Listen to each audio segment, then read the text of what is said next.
Photos like this one right here made Gigi Wu the most famous hiker in all of Taiwan. She had managed to carve out a unique and somewhat controversial niche for herself on social media, routinely posting photos of herself on top of mountains wearing nothing but a bikini. The more of these photos that she posted, the more followers that she would gain. Hundreds of followers quickly turned into thousands, and before she knew it, Gigi Wu's body had been viewed by so many people that it's almost disturbing to comprehend. But that's just my opinion. Wu herself clearly didn't care. After all, she was doing what she loved. She was using her platform to inspire body confidence and to provide valuable updates and information about the trails that she was hiking. Every time that she posed on a mountain, thousands and thousands of people would be touched, and while she did remain humble about this, there's also no doubt that she enjoyed it. Gigi Wu was figuratively and somewhat literally on top of the world. But unfortunately, that would all come crashing down in January of 2019. Media outlets learned that Taiwan's most beloved hiker had not only died, but had died from hypothermia of all things. Headlines such as "Woman known as Bikini Hiker freezes to death on mountain" quickly spread all over social media, and this created a wave of backlash and hate against Gigi Wu. That seems like the natural conclusion to hiking in a bikini, honestly. As long as her tits looked good on Instagram, I'm sure it's how she would have wanted to go. She hit bikini bottom. So sad that she risked her life to get likes. I think those 4 comments sum up pretty well what the online reaction was after the story of Gigi Wu's death broke in the media. But do these comments actually reflect the truth about Gigi Wu? Is it actually accurate to say that she put herself in danger and ended up dying in the process just to get clout on social media? Was she truly just some ignorant and reckless social media influencer with no knowledge about backcountry travel, as a lot of these online commenters proclaimed? The truth about Gigi Wu is much more complicated than the clickbait headlines about a bikini hiker freezing to death made it sound. In fact, as Wu's fans and online defenders will quickly point out, she wasn't even wearing a bikini when she died. With that said, and putting the haters and trolls aside for a minute, there are still some legitimate questions about Gigi Wu's death, and I don't want you to get me wrong about that. Was she properly prepared for the hike that she was undertaking? Was a solo hike in her chosen area the type of decision that a safe hiker would have made? And finally, did her social media stardom contribute to her death in any way? I'll attempt to answer these questions and more in today's video. This is the full story, the truth about Gigi Wu, the bikini hiker. Folks, if you couldn't tell already, this is gonna be a controversial one, and I say that for a few different reasons. First of all, this story has launched a debate about risk-taking and gear choices in the outdoors, and second of all, obviously, the nature of Gigi Wu's photos, or her social media brand, for the lack of a better term, is also very controversial. These two topics are completely different, but they're also loosely related in this story, and so make sure you watch all the way to the end of the video because it's probably gonna take a while for me to kind of pull everything together. It's a complicated story, but there's also some simple lessons and takeaways from it that I'm also going to be highlighting, and it's actually for that reason that I'd like to thank Aura for making this video possible in the first place. That's right, Aura is the sponsor of this video. Have you ever wondered why you get so many spam calls on your private cell phone number? Or if you're like me, you even get like these malicious spam texts sent to your phone, and I'm always worried someone's trying to like hack my YouTube channel or get my passwords or something like that. The hard truth, folks, is this: your phone number, your address, your full legal name, and much, much more is almost certainly publicly available on the internet for anybody to see. And this, of course, is why you get those annoying at best, malicious at worst, spam calls. And if you don't believe me, go ahead and type some of your details into Google, like your name or your phone number or something.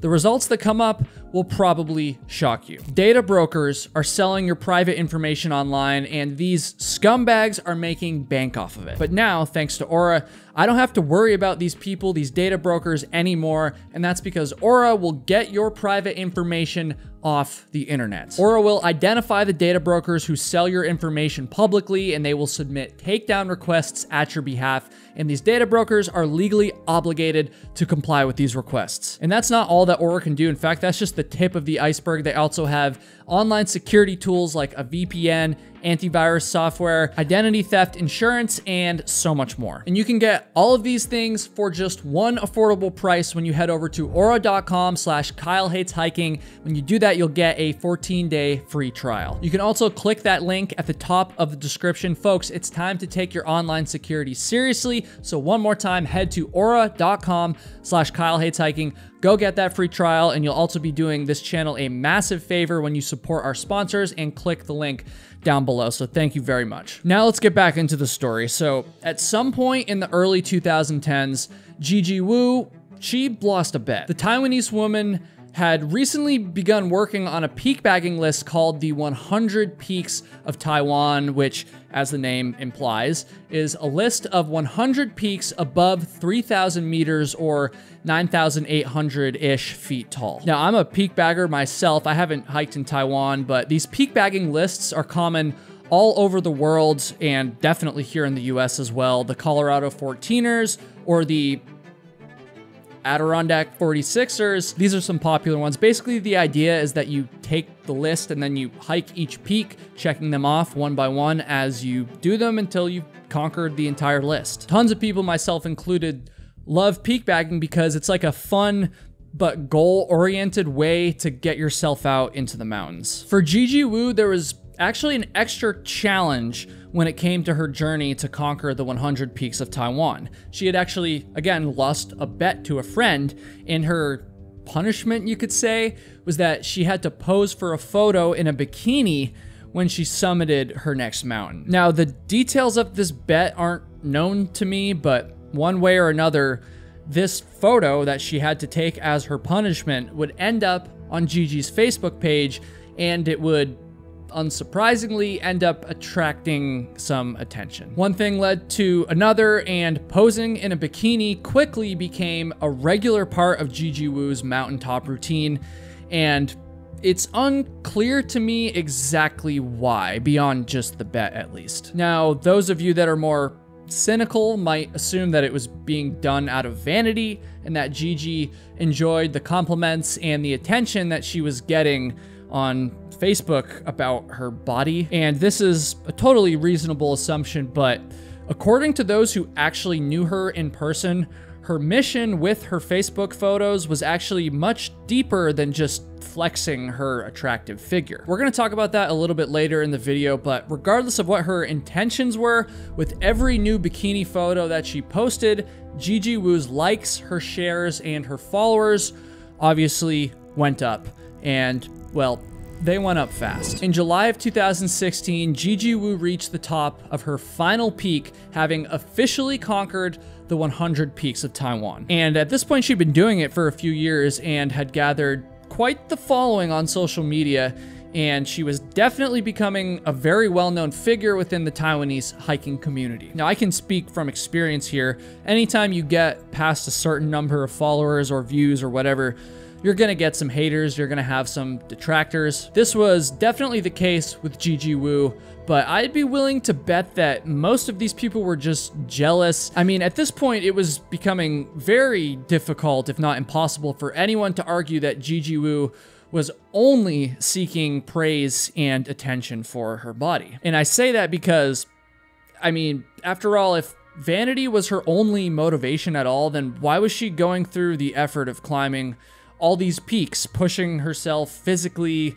mentally, taking the time and spending the money to travel around to these different mountains? I mean, she could have easily just posted up at one of Taiwan's many beaches, snapped a few bikini photos there, and probably gotten the same amount of attention. She also would routinely post photos of the scenery that she encountered on her hikes without her or her bikinis in the photos at all. And so clearly there was something else that was driving her beyond just the attention to her body. Those that knew Gigi Wu personally came to realize that she was using her platform to serve and to grow Taiwan's hiking community. Write-ups that detailed her routes and also the potential hazards of the trails that she hiked would accompany her provocative photos on Facebook. These write-ups and these details were the type of information that was incredibly useful and even invaluable for future hikers that were going to be attempting the same routes as she was. Now, could she have posted this helpful information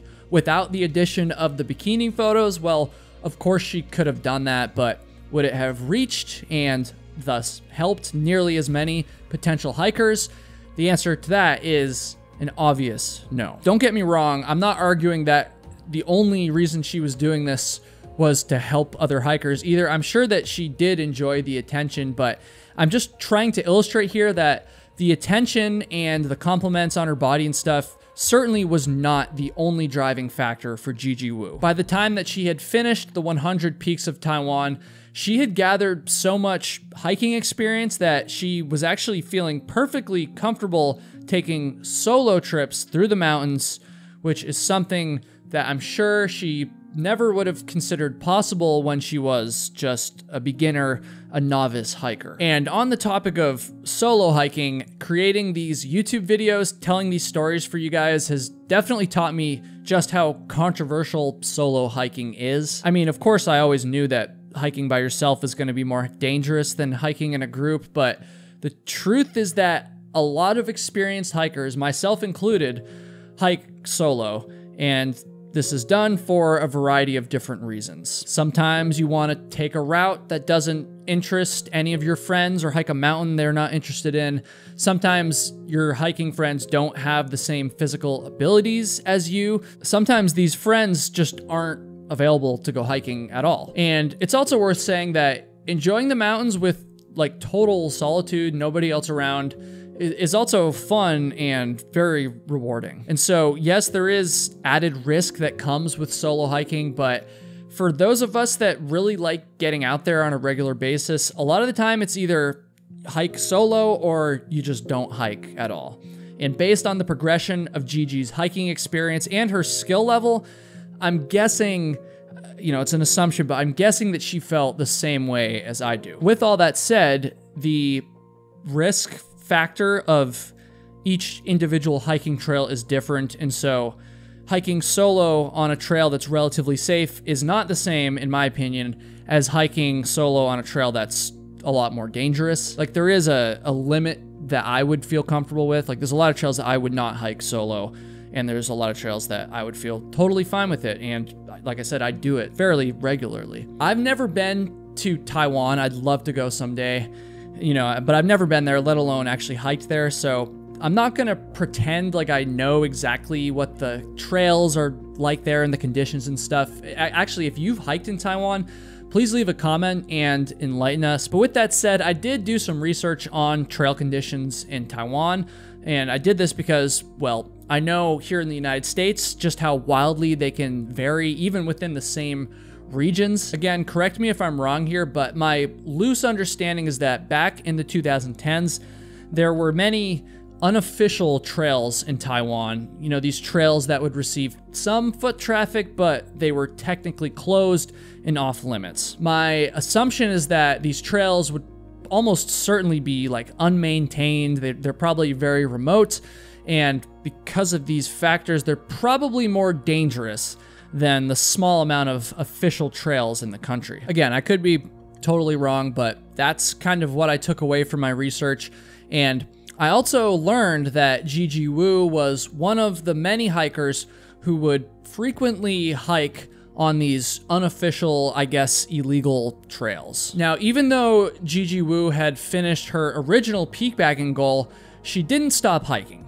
And she also didn't stop posting her mountaintop bikini photos either. If anything, it was actually quite the opposite. It's reported that by 2018, she was spending just as much time in the mountains as she was in her own home, which was a trend that I'm sure she planned on continuing into the year 2019. But unfortunately, this wouldn't materialize because 2019 was a year that was cut very short for Gigi Wu. On January 11th, 2019, Gigi Wu began what was supposed to be a 2-week backpacking trip through Yushan National Park, and she was gonna do this trip completely solo. Her plan was to essentially make a giant loop through the mountains, starting and ending at the Dongpu Hot Springs. She started off on one of these official and marked trails, and she actually followed that for the first few days of her trip. But then, on January 19th,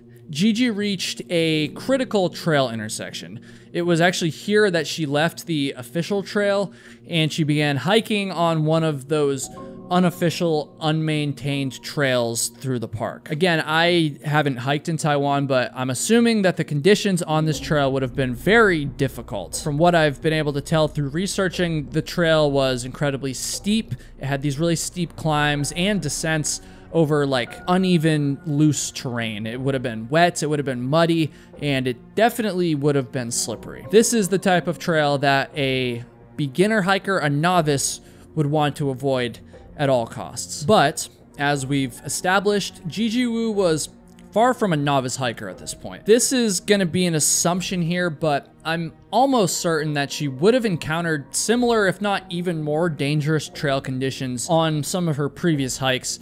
Probably more times than we can even count, to be honest. Yes, this type of hiking is dangerous, especially solo, but at the end of the day, if anyone was gonna be capable of doing it, it was Gigi Wu. All that she had to do was to trust her experience and control her movements safely. With that said, one of the things that was out of Gigi's control was the weather. Bad weather can put even the strongest of hikers in extreme danger, especially when this weather is unexpected and not anticipated. That is exactly what happened to Gigi Wu on the afternoon of January 19th. Now, to be clear, I'm not suggesting that she didn't pay attention to the weather forecasts. It's actually known that she did check weather reports in the area prior to leaving and while she was on her trip. So it's not like she just set out with no research on weather whatsoever. But as many of you watching this probably know from experience,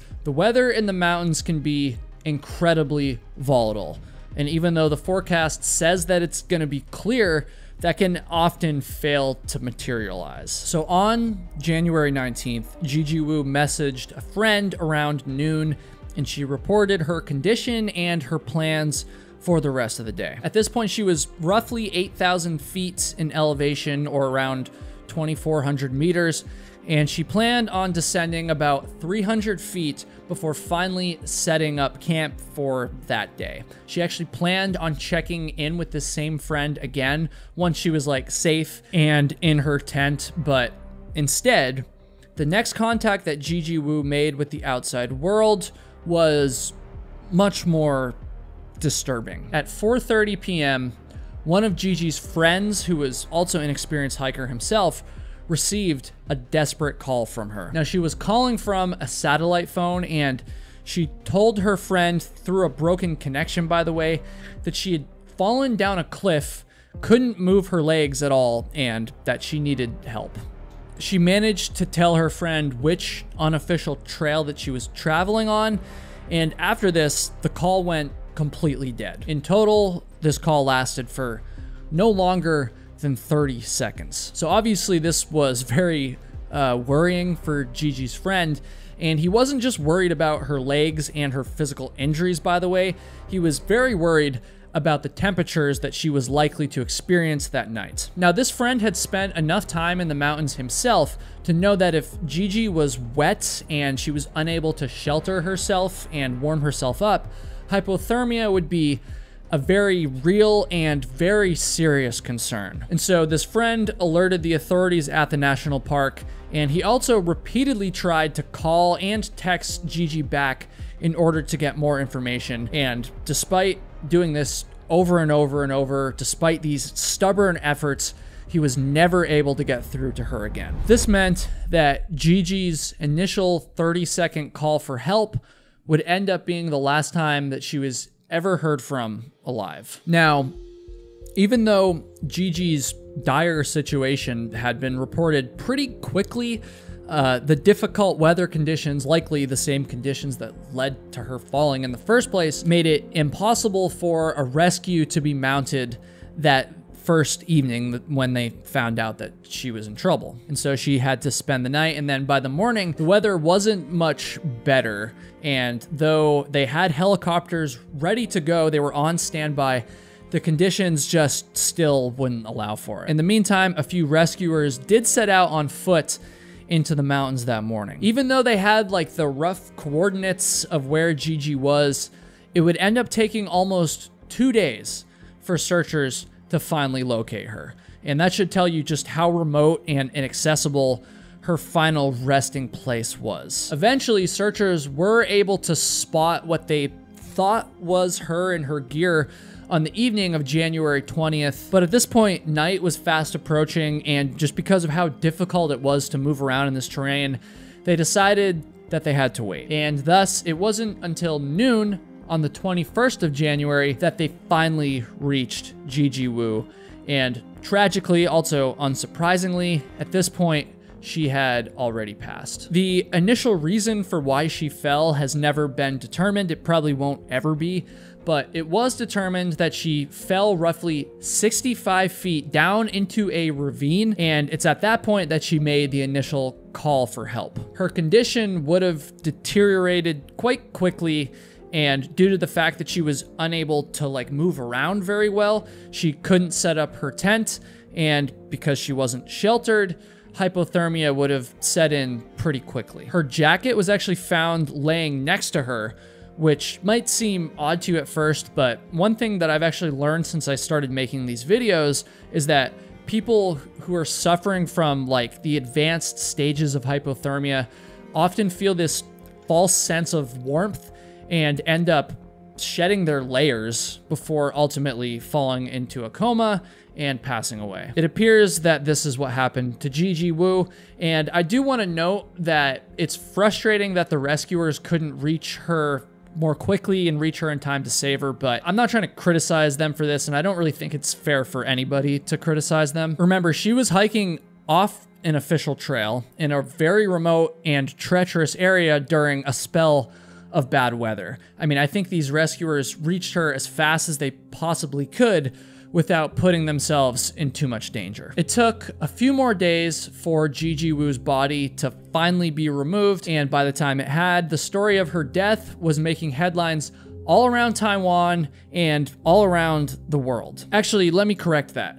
A version of her story was making headlines, and many of these headlines, by the way, were not false, but very misleading, to put it mildly. In fact, let me read a few of them to you right now. From Vice News, woman known as Bikini Hiker freezes to death on mountain. From The Week, Bikini Hiker freezes to death after mountain fall. And from Global News, quote, bikini climber Gigi Wu dies in the cold after hiking accident in Taiwan mountains. Many other outlets published similar headlines, all of which clearly imply that Gigi Wu had froze to death because, or at the very least, while she was wearing a bikini. And the problem with these headlines was, that's not what happened. Gigi Wu was not wearing a bikini when she fell, and she was not wearing a bikini when she ultimately died of hypothermia. She was found wearing completely normal, appropriate clothing for someone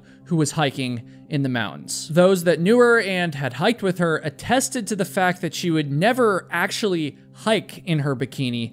She would hike up the mountain in normal clothing and then change into the bikini once she was ready for her photo shoot on top of the mountain. Now, due to these headlines and also due to the fact that she was popular on social media, a lot of sarcasm and sometimes just straight up hate was thrown at Gigi Wu in the aftermath of her death. Even those who understood that she wasn't wearing a bikini when she died still criticized her, saying that she only attempted her hikes because she wanted to be famous and get attention. Other people suggested that she was just another one of those social media influencers who was taking extreme risks so they could get likes and clout and online validation, even though she had no business being out there. Now, as I established earlier in the video, those claims were completely false. That was not Gigi Wu's purpose, and I think it's very unfair to characterize her in this way. She was obviously a lot more than just a pretty girl in a bikini.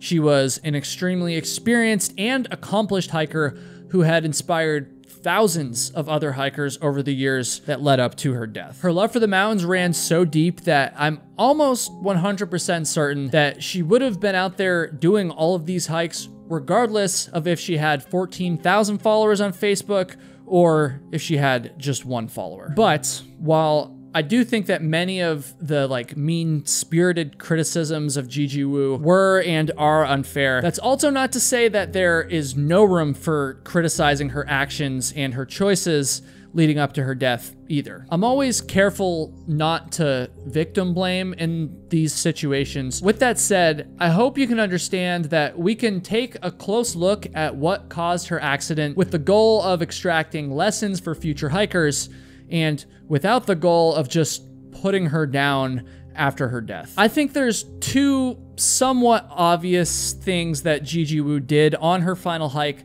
that were risky. I've actually already touched on one of these things a little bit, but the other one I haven't mentioned at all yet. So the first thing is that, once again, Gigi Wu was hiking on an unofficial, unmaintained trail all by herself. And as I said earlier, I'm not against solo hiking, but I do think that if you're gonna do it, that it's probably safest to either go on a trail that is at least somewhat well-traveled, or go on a trail that you're already familiar with. And of course, that's not gonna eliminate all risk, but it will eliminate a lot of it. It's my understanding that Gigi Wu had never hiked on the trail that she died on, and so if she had been with a hiking partner, it's certainly possible that her partner could have set up her shelter, gotten her into her sleeping bag, and just kept her warm, and maybe she wouldn't have died from hypothermia. Now, the other risky thing that Gigi Wu did is a little bit more controversial, maybe a little bit harder to pinpoint. So apparently on a lot of her hikes, she was known to carry a pretty heavy backpack with a lot of gear. Now, there's no perfect number for how much your pack should weigh, but I can definitely tell you from experience, I mean, I've hiked thousands of miles. The heavier your pack is, the harder it is on your body, the harder it is to balance, and this is especially true in slippery conditions. Now, it's also true that you can definitely go too light. You obviously still need to carry sufficient gear to be safe and to survive out there, but Gigi Wu was apparently known for carrying a lot of extra weight on her back. Now, I didn't know her, obviously, and I definitely don't know exactly what her pack weight was, but it has been reported that for her longer trips, like the one that she was on when she died, she was sometimes carrying up to 70 pounds on her back. Again, I don't know if that was exactly what she was carrying on her last hike, but that was apparently common for her. If you're an old school backpacker, 70 pounds might sound normal to you, but I'm gonna tell you right now, by 2019, there was almost no reason for a backpacker to carry 70 pounds on a 3-season hike. I'm assuming some of, or probably a lot of that weight was food and stuff that you kind of need, but the point I'm trying to make here is that backpacking gear technology has advanced so much in recent years, and as an experienced hiker, I'm sure that Gigi was aware of the ultralight gear that she could have been using. Again, I don't know exactly what the gear culture in Taiwan is like, but I don't know. She had enough experience. I'm sure she knew this, and so I'm really not sure why she didn't make an effort to go lighter with her gear. Maybe there's a reason. Maybe there's something I'm missing, and so you can let me know what your thoughts on this are in the comments. Now, something I saw in my research is that because of her social media pages, it was reported that she carried a lot of camera gear, and that definitely added some weight to her pack. And to be clear, I'm not saying that this is a definitive reason for why she lost her life. It's just something to consider. Packing smart, but also packing lightweight in the backcountry, in my opinion, is the safest way to backpack. And I know a lot of hikers with thousands of miles under their belts who definitely would agree with that. And so maybe her pack weight contributed to her death. Maybe it didn't. Maybe the fact that she had the camera stuff because of her page on social media contributed. We just really don't know. But I still just think the pack weight thing is an important lesson for all hikers to take away from this story. There was a silver lining to the end of Gigi Wu's story. Her death brought a lot of attention to these like unofficial network of trails that existed in Taiwan. And because of this, the government actually made some enormous changes. Millions of dollars were to be invested in restoring unofficial trails, renovating backcountry cabins, and perhaps most importantly, building new cell phone towers so that hikers would have an increased chance of being able to call for help. So with all that said, what do you guys think of Gigi Wu's story? Do you think that the media was fair in their coverage of her death, or do you think they, were misleading? Do you think her accident was just bad luck, or was it only a matter of time before something happened to her when she was solo hiking on these trails? And of course, if you can think of any other takeaways, any other lessons for hikers from her story, please leave them in the comments below. Please let me know what you think about all of this stuff, and if you guys made it all the way to the end of this video, please consider subscribing to the channel, especially if you're a repeat viewer, and you'll be helping us get to our goal of 1 million subscribers. But that aside, most importantly, may Gigi Wu rest in peace, and my heart goes out to her, her friends, her family, everyone that knew her. I mean, it's just such a sad situation, and I hope that we can learn some things from it. So thank you all so much for watching.